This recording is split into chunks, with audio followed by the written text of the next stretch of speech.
Yeni bir videodan herkese tekrardan selamun aleyküm. Bugünkü videomuzda da yine tahmin edeceğiniz üzere gündemdeki gelişmeleri sizlere aktaracağım. Kıymetli dostlar, bugün hiç vakit kaybetmeden ilk olarak Türk askerlerinin Suriye'deki varlığı, bu mevzuyu ele alacağız. Şimdi bugün haftalık basın değerlendirme toplantısında Milli Savunma Bakanlığı yetkilileri bu konuya dair yine bir görüş paylaştı. Son olarak onu aktaracağım sizlere ama özellikle Suriye'de yeni yönetim başa geldikten sonra son birkaç gündür Türkiye ve yeni Suriye yönetiminin arasına böyle bir nifak tohumları sokma girişimleri özellikle de Batı medyası tarafından bolca ele alınmakta. Mesela o haberlerden ilki şu an karşınızda. Ekonomist dün girmiş olduğu haberinde bir tane sözde ismi belli olmayan HTŞ yetkilisi diyormuş ki Türkiye Suriye'nin yeni ordusunu eğitmek ve donatmak istiyor. Ancak başka bir Orta Doğu ülkesi daha cazip bir teklif yaptı. Türkiye'ye minnettarız ancak kendimizi tek bir cepheye koymak zorunda değiliz demişti. Kimdir bunu diyen? İsmi cismi dediğim gibi hiçbir şekilde belli değil. Ya nasıl böyle bir şey oluyor? Biz bu adamlara tüm imkanı verdik. Türkiye'nin desteği olmasaydı bu adamlar İdlib'de kafalarına Esad bomba atıyordu. Hayatları tehlikedeydi. Bırakın koskoca bir ülkenin yönetimini ele geçirmek, bu adamlar İdlib'de sıkışıp kalmıştı dediğinizi duyar gibiyim. Şimdi bu mevzuya böyle yaklaşırsak işte bu özellikle The Economist'in istediği şeye varmış oluruz. Böyle bir HTŞ yetkilisinin yani haberi çok taradım. Kim dedi bunu? Niye dedi? Hani Türkiye'ye teşekkür ederiz bu vakte kadar yaptıkları için. Biz bundan sonra yolumuza kendimiz devam edeceğiz. Kusura bakmayın ama bu iş o kadar kolay değil. YPG PKK halen Suriye'nin doğusunda varlığına devam ediyor mu? Ediyor. Türk askerleri veyahut da Türk birlikleri Suriye'den neden çekilsin? Daha bizim sınırımızdaki tehdit bitmedi ki. Yani bu haberler tamamıyla algı kampanyası. The Economist'in haberi bir yana, özellikle de Suriyeli resmi kaynaklardan da Türk askerlerinin Suriye'deki varlığına ilişkin dün önemli açıklamalar gelmişti. Mesela Suriye Savunma Bakanı Türk askerleri Suriye'nin kuzeyinde yeni bölgelere konuşlandırılacak. Bu mevzuyu değerlendiriyoruz demekteydi. Hemen devamında da Dışişleri Bakanı'ndan da yine bir Türkiye açıklaması gelmişti. Hani şu doktorasını Türkiye'de yapan Dışişleri Bakanı var ya, o da diyordu ki Türkiye ile özel bir ilişkimiz var. Bu özel ilişki Türkiye'nin teknolojisinden, bölgedeki ağırlığından ve Avrupa ile ilişkilerinden faydalanmamızı sağlayacak. Ancak Türkiye'ye bir tabi olma durumu yok, olmayacak da diye Financial Times'a Suriye Dışişleri Bakanı bu şekilde demeç vermişti. Ha bak, bu mevzu anlaşılır mesela Suriye Dışişleri Bakanı'nın yapmış olduğu açıklama. Bu tamamıyla diplomasi dilidir. Şimdi düşünsenize kıymetli dostlar, duygusal düşünmeyelim lütfen. Adam çıkıp dese ki bundan sonra ülkemizin anahtarı Türkiye'nin elinde. Avrupa Birliği, Batı sen de Suriye üzerindeki yaptırımları kaldır. Sizce böyle bir mevzuyu Suriye'nin bizzat resmi Dışişleri Bakanı dese, sizce Batı Suriye üzerindeki yaptırımları kaldırır mı? Böyle bir şeyin cevabı çok belli. Tabii ki de kaldırmaz. Olabildiğince resmi süreç, yani Türkiye ile Suriye'nin alakası yok. Biz bağımsız bir devlet kurmak istiyoruz tarzında olmalıdır. Zaten ben de bu görüşteyim. Ama ve lakin dediğim gibi daha terör tehdidi bitmeden YPG PKK'lılar Suriye'den defolmadan Türk askerinin Suriye'deki varlığı kesinlikle sürmelidir. Zaten biz de çok meraklı değiliz. YPG PKK ortadan kaldırıldıktan sonra Suriye'deki yönetim zaten kardeş yönetimimiz. Neden Türk askeri Suriye'nin içerisinde bulunsun? Kendileri davet ederler işte Hama'da, Humus'ta, Laskiye'de bazı işte üst projeleri var. Bunlar halen tartışılıyor ama hani kendileri davet etmediği müddetçe zaten Türkiye'de pek asker bulundurma taraftarı değil. Yaşar Güler kendisi de belirtmişti. Orada yeni bir yönetim var. Onlara saygı duymalıyız tarzında önemli açıklamaları vardı. Yani bu mevzuda kıymetli dostlar tamamıyla bir diplomasi dili işleniyor. Hani nasıl ki örnek veriyorum 2. Karabağ Harekatı'nda batılı medya mensupları hemen İlham Aliyev'le röportaj yaparken ne diyorlardı? Türk askerleri sahada var mı? İşte Türkiye kaç tane drone gönderdi? Aliyev süreci nasıl profesyonel yönetmişti, hatırlar mısınız? İşte size ne? Ederi kadar var drone demişti. Türk askeri dronları kullanıyor mu denilince hayır, Türk askerleri yok. Türkiye sadece bize manevi ve siyasi destek veriyor demişti. Yani anladınız mı? Diplomasi budur. Hemen devamında Milli Savunma Bakanlığı Bakanlığımız bugün sabah saatlerinde haftalık basın değerlendirme toplantısında Türk askerinin Suriye'deki varlığına ilişkin resmi açıklamalar yaptı. İsterseniz detaylar bir karşımıza gelsin. Suriye ordusunun savunma ve güvenlik kapasitesinin güçlendirilmesi kapsamında Suriye yönetimiyle temas ve karşılıklı çalışmalarımız devam etmektedir.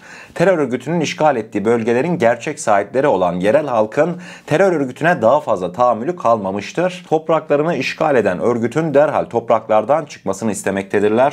Ayrıca Türk Silahlı Kuvvetleri'nin Suriye'deki görevi devam etmektedir. İhtiyaçlara göre Suriye'de bulunan birliklerimizin konuş değişikliğine gitmesi veya farklı bölgelerde görevlendirmeleri söz konusu olabilir diye Milli Savunma Bakanlığı önemli bir açıklama yapmıştı. Yani Suriye Savunma Bakanı'nın bir önceki günkü Türk askerleri Suriye'nin farklı bölgelerine gidebilir açıklamasını bu resmi açıklamayla birlikte biz de doğrulamış oluyoruz. Önümüzdeki dönemlerde Suriye'de Türk üsleri açılırsa bir gece işte Suriye'de üs açılmasına yönelik kararname yayınlandı diye haber görürseniz şaşmayın. Bunlar beklendik gelişmeler. Siz bırakın Batı medyası işte yeni yönetim işte HTŞ Türkiye ile bağ koparacak falan filan. Eğer ki Türkiye ile bağ koparılacak diyorlarsa biz doğru yoldayızdır. Diplomatik açıklamalara da fazla duygusal yaklaşmayın dediğim gibi. Bu adamlar şu an onu söylemek zorundalar, onu demek zorundalar. Devamında kıymetli dostlar, İtalyanlar vallahi kafaya koymuşlar. İlla da Baykar'la iş yapacaklar. Mesela bugün sabah saatlerinde Baykar'ın Özdemir Bayraktar teknoloji tesislerinde çok önemli bir misafir vardı İtalya'dan. İtalya'nın havacılık devi olan ve aynı zamanda Avrupa'nın havacılık devi olan Leonardo firmasının CEO'su bugün Özdemir Bayraktar tesislerini ziyaret etti. Selçuk Haluk Bayraktar'la görüştü. Geçtiğimiz haftalarda da Piaggino'yu Baykar aldık hemen bir hafta sonra İtalya'nın işte Made in Italy bakanı ne demişti? Piaggino firmasının Baykar'a satılması olumlu bir adım. Önümüzdeki günlerde Leonardo firması da Baykar'la Türkiye ile iş geliştirebilir demişti. Bu açıklamalardan yaklaşık 1,5 hafta sonra Leonardo'nun CEO'su bu şekilde bugün Özdemir Bayraktar tesislerine geldi. Şimdi diyebilirsiniz Leonardo ile Baykar ne geliştirebilir beraber? Mesela Kızıl Elma'nın Leonardo aviyonikleriyle donatılıp Avrupa pazarına çıkması düşünülmekteymiş. Özellikle de Baykar'ın önde gelen ve son teknoloji olarak lanse edilen Kızıl Elma insan hava aracı önümüzdeki günlerde Avrupa pazarına İtalyan havacılık devi Leonardo sayesinde açılabilir. İtalya tamamıyla artık bu süreci devlet organlarıyla yönetiyor. Bu aşikar. Devamında sosyal medya haberlerimize gelmiş oluyoruz. Yine gündem oldukça hareketli. Suriye'ye gideceğiz. Daha bir sürü Avrupa'nın belli başlı bölgelerinden farklı çıkışlar var. Onlara uzanacağız. Detaylar bir karşımıza gelsin. Tişrin Barajı'nda sözde sivil diye lanse ettikleri kişilerin nasıl terör örgütü mensubu olduğunu zaten bir önceki videolarımızda sizlere aktarmıştım. Son olarak da kıymetli dostlar Tişrin Barajı'na sivil konvoy adı altında YPG PKK'ya yiyecek ve silah taşındığı bu şekilde ortaya çıktı. Görmüş olacağınız üzere hani uzaktan baktığınızda brandasına sivil bir araç olarak görürsünüz bu kamyoneti ama hemen böyle branda açıldığında kendileri bir de sistem yapmışlar. Bu şekilde kamyonun üstüne monteli çok namlulu roket atar bulunmaktaydı. Suriye Milli Ordusu'nun bundan sonra Tişrin Barajı'na giden tüm araçları hedef alması da bu yaşanan gelişme sonrasında artık beklenmeye başladı. Bu görüntüler Sarrin hattında çekildi. Sarrin hattında YPG PKK'ya ait bir tünelin vurulduğu anı görmektesiniz. Bu şekilde tünel nokta atışı hemen girişi vurulduktan sonra şu arka tarafta çıkan beyaz dumanlara bakar mısınız? Bunların hepsi kıymetli dostlar.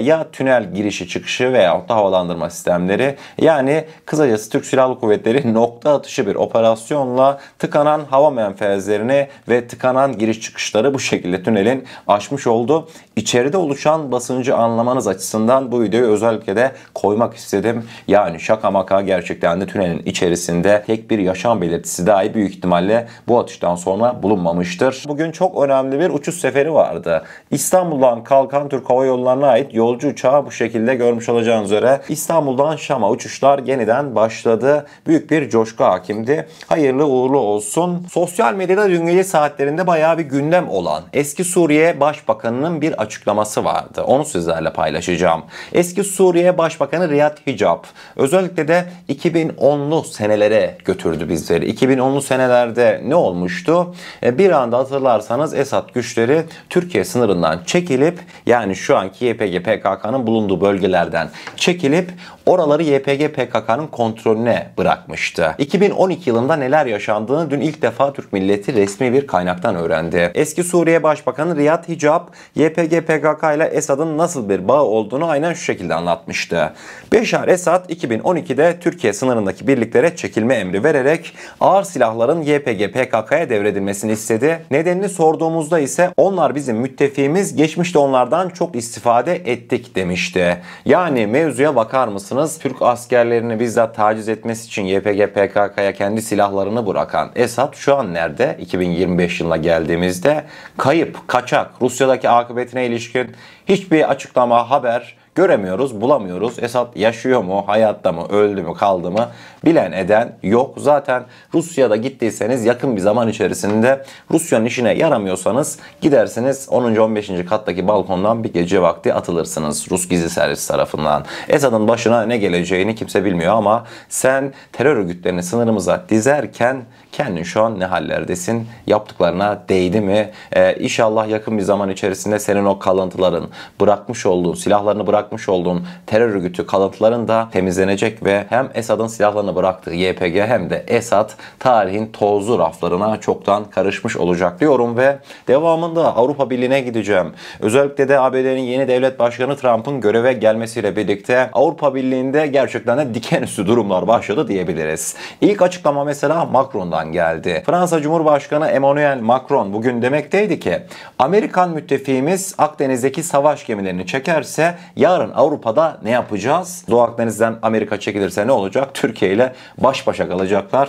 Türkiye ile baş başa kaldığında çok değil, şöyle bir 2019 senesine gidelim. Benim de yayıncılığa başladığım ilk yıllarda Fransız gemisinin radarı bir anda çat diye şarteller atıvermişti. Türk gemisiyle baş başa kalınca daha sonrasında hemen arkasına bakmadan apar topar Amerikan uçak gemisine gitmişti Fransız gemisi, hatırladınız değil mi? NATO'da da şikayet etmişti hatta Türkiye'yi bizzat Macron. Ne olacak, bizimle baş başa kalacaksınız? İşin şakası bir yana kıymetli dostlar, ama özellikle de Avrupa'da Trump'ın göreve gelmesiyle birlikte kendi güvenliğimizi kendimiz sağlamalıyız anlayışı oldukça güçlenmeye başladı. Şimdi özellikle Trump kıymetli dostlar önümüzdeki günlerde Avrupa Birliği'ne gidecek, diyecek ki ben şimdi seni savunuyorum ya, benim askerlerim, işte benim uçak gemilerim, savaş uçaklarım belli bir hani maliyet yazıyor ya sizin orada bulunduğu için. O maliyeti misliyle siz ödeyin diyecek. Zamanında Japonya yapmıştı hatırlarsanız. Eğer ki parayı ödemiyorsanız Amerikan askerlerini ben geri çekiyorum demişti Trump.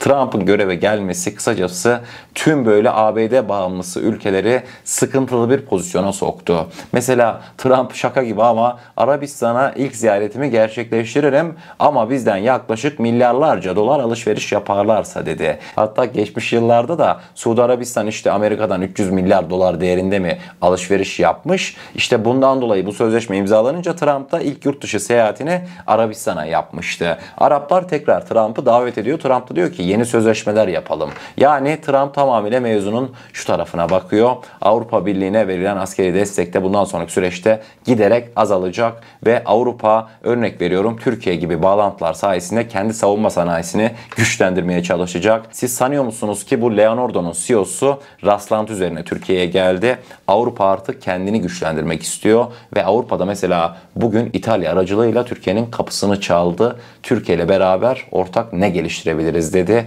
Avrupa pazarına Türkiye'nin etkisi konuşuldu. Yani bunların hepsi aslında rastlantı değil. Şaka maka Avrupa'nın güvenliği eskiden Amerika'dan sorulurdu. Önümüzdeki günlerde hani Türkiye'den daha iyi sorulabilir. Bu da önemli bir gelişmeydi diyorum ve bugünkü videomuzun da sonuna gelmiş oluyoruz. Eğer kanalımıza ilk defa gelmekteyseniz kanalımıza abone olarak bizlere destek olabilirsiniz. Videomuza gerçekten beğenmişseniz aşağıda bulunan beğen butonuna basarsanız bizleri oldukça mutlu edersiniz. O zaman ne diyelim? Kendinize çok iyi bakın. Allah'a emanet olun. Her şey istediğiniz gibi olsun. Sağlıcakla.